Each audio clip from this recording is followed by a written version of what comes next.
ఎటువంటి పరిస్థితుల మధ్య ఈరోజు మన రాష్ట్రంలో మనందరం ఈరోజు ప్రయాణం చేస్తూ ఉన్నాము అన్న సంగతి నాకన్నా బెటర్గా కూడా మీకే బాగా తెలుసు.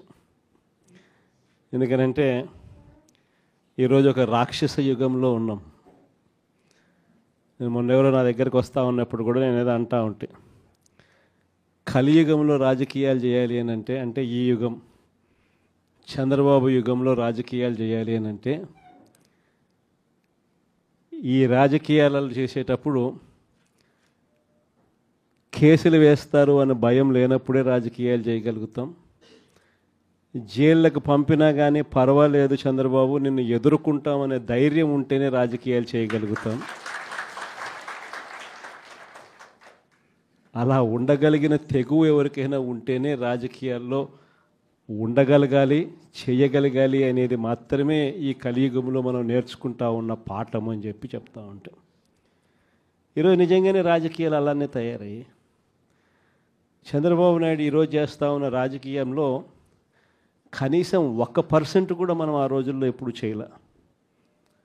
ఆ రోజుల్లో మనం ఏ ఒక్కరికి కూడా ఇబ్బంది జరగకూడదు అనే ఆలోచనలు చేశాం. ఇన్ఫ్యాక్ట్ నాకు బాగా గుర్తుంది, తాడిపత్రి మున్సిపల్ ఎలక్షన్లు జరుగుతూ ఉన్నాయి. మనం రాష్ట్ర వ్యాప్తంగా మున్సిపాలిటీలన్నీ మనం స్వీప్ చేసినాం. రాష్ట్ర వ్యాప్తంగా జెడ్పీటీసీలు స్వీప్ చేసినాం, ఎంపీటీసీలు స్వీప్ చేసినాం, సర్పంచ్ స్థానాలు స్వీప్ చేసినాం.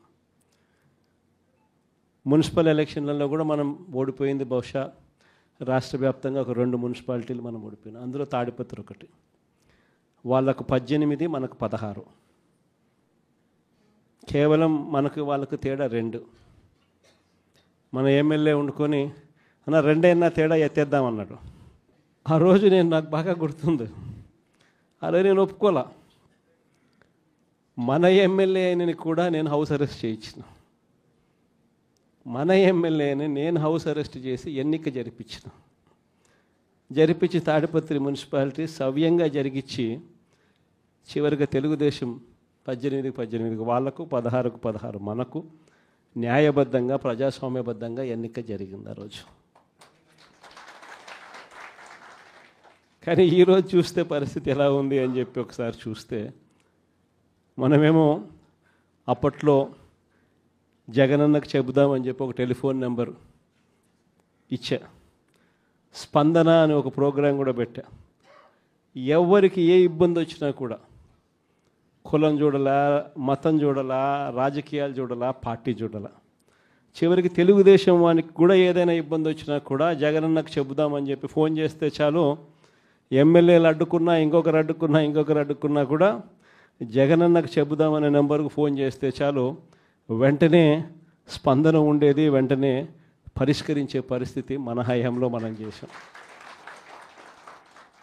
స్పందన అని ఒక ప్రోగ్రాం పెట్టాం. ప్రతి వారము ఆ స్పందన అనే ప్రోగ్రాంలో కలెక్టర్లు ఖచ్చితంగా ఉండేట్టుగా, ఎస్పీలు కరెక్ట్గా ఉండేట్టుగా డేట్ ఇచ్చి ప్రతి వారం రోజు జరిగేట్టుగా చూసుకొని, కలెక్టర్ల దగ్గర నుంచి మొదలైతే ఏ మండలాలలో మండల ఇన్ఛార్జీల వరకు కూడా ఆ స్పందన ప్రోగ్రాంలో పార్టిసిపేట్ చేసే పరిస్థితి. ఎవరికి ఏ సమస్య వచ్చినా కూడా స్పందనలో చెప్తే ఆ సమస్య పరిష్కారం అయ్యేదాకా డైరెక్ట్గా సీఎంఓ పర్సూ చేసి ఎందుకు ఈ సమస్య పరిష్కారం కావడం లేదు అని చెప్పి అడిగే పరిస్థితిలో మన పాలన చేసాం. అత్యధికంగా ఆ పొద్దు సాల్వ్ అయింది తెలుగుదేశం పార్టీ వాళ్ళకి సంబంధించిన సమస్యలే. అంతగా మనం కులం చూడకుండా, మతం చూడకుండా, రాజకీయాలు చూడకుండా, మనకు ఓటు వేశారా లేదా అన్నది కూడా చూడకుండా ఆ రోజుల్లో మనం పరిపాలన అందిస్తే, ఈరోజు చూస్తే ఎలాంటి పరిస్థితులు ఉన్నాయి అని అంటే, ప్రజాస్వామ్యాన్ని పట్టపగలే ఖూనీ చేస్తూ ఉన్నా కూడా ఈరోజు ఎవరూ మాట్లాడలేని పరిస్థితిలో ఈరోజు పాలన సాగుతూ ఉంది. ఇలాంటి పరిస్థితుల్లో ఈరోజు మనం రాజకీయాలు చేస్తూ ఉన్నాం. ఈరోజు మొన్ననే చూసాం తిరువూరు ఎన్నిక, ఇప్పుడు కూడా జరుగుతూ ఉంది. ఇన్ఫ్యాక్ట్ తిరువూరు ఎన్నిక చూస్తే ఆశ్చర్యం కలిగించే నెంబర్స్. ఎందుకు ఎన్నికలు చేస్తూ ఉన్నారో కూడా ఎవరికి అర్థం కాదు.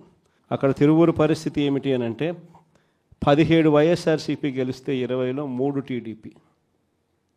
మా తెలుగుదేశం పార్టీ ఎక్కడ గెలుస్తుంది, ఎందుకు గెలుస్తుంది, అసలు పోటీ ఎందుకు పెడతా ఉన్నారు?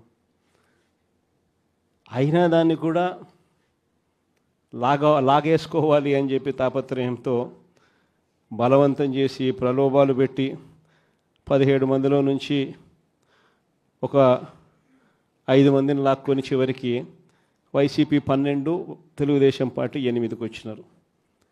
అక్కడ కూడా ఎన్నిక కూడా ఇప్పటికీ మెజారిటీ మనమే కాబట్టి ఎన్నిక ఎప్పుడైనా మనమే గెలవాలి. ఆ ఎన్నిక కూడా జరగకోకుండా ఏకంగా పోలీసుల ఆధ్వర్యంలో ఎన్నిక ఆపుతూ ఉన్నారు. మన వాళ్ళందరినీ హౌస్ అరెస్టు, వాళ్ళందరినీ రోడ్ల మీదకి తీసుకొచ్చి నిలబెట్టినారు.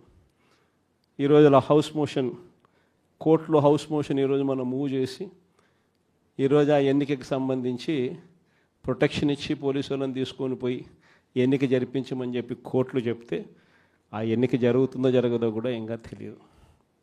నరసరావుపేట 17 వైసీపీని గెలిచింది. 14 వైసీపీ, 14 వైసీపీని గెలిచింది. ఈరోజు ప్రలోభాలు పెట్టి ఇంకొకటి చేసి వైసీపీ 8, తెలుగుదేశం పార్టీ 6. అయినా కూడా మనకే మెజారిటీ ఉంది. అయినా కూడా అక్కడ కూడా కోరం లేకపోయినా కూడా మేమే గెలిచాము అని చెప్పి డిక్లేర్ చేసుకున్న పరిస్థితి. అంతెందుకు కుప్పం మున్సిపాలిటీ దగ్గర నుంచి మొన్న జరిగిన రామకుప్పం ఉప ఎన్నిక దాకా కూడా ఎక్కడ చూసుకున్నా కూడా ఇదే పరిస్థితి. ఈరోజు ఇక్కడే ఉన్నారు. ఎందుకు ఇదే రామగిరి నియోజకవర్గంలో, ఇదే రామగిరి మండలం చూస్తే ప్రకాష్ కాన్స్టిట్యున్సీ, ఇక్కడ వైసీపీకి సంబంధించి 10 మందిలో వైసీపీ 9 గెలిచింది. తెలుగుదేశం పార్టీ గెలిచింది కేవలం 1. మరి అలాంటప్పుడు ఎన్నికెందుకు జరపాల? ప్రజాస్వామ్యంలో ఒక పార్టీ టికెట్ మీద, ఒక పార్టీ బీఫామ్ మీద, ఒక పార్టీ గుర్తు మీద గెలిచినప్పుడు ముఖ్యమంత్రిగా ఉన్న మనమే దాన్ని కాపాడలేని పరిస్థితిలో మనమే పరిపాలన చేస్తూ ఉన్నప్పుడు, మనమే ప్రజాస్వామ్యాన్ని దగ్గరుండి పోలీసులను పెట్టి మరీ కూనీ చేయించమని చెప్పి మనమే ప్రోద్బలం చేస్తూ మళ్ళీ రాజకీయాలు చేస్తూ ఉన్నప్పుడు ఎందుకు ఈ రాజకీయాలు చేస్తూ ఉన్నాం?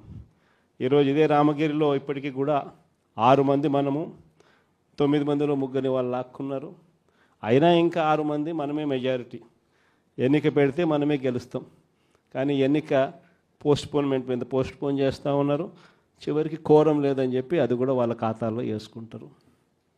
ఇది జరుగుతూ ఉంది.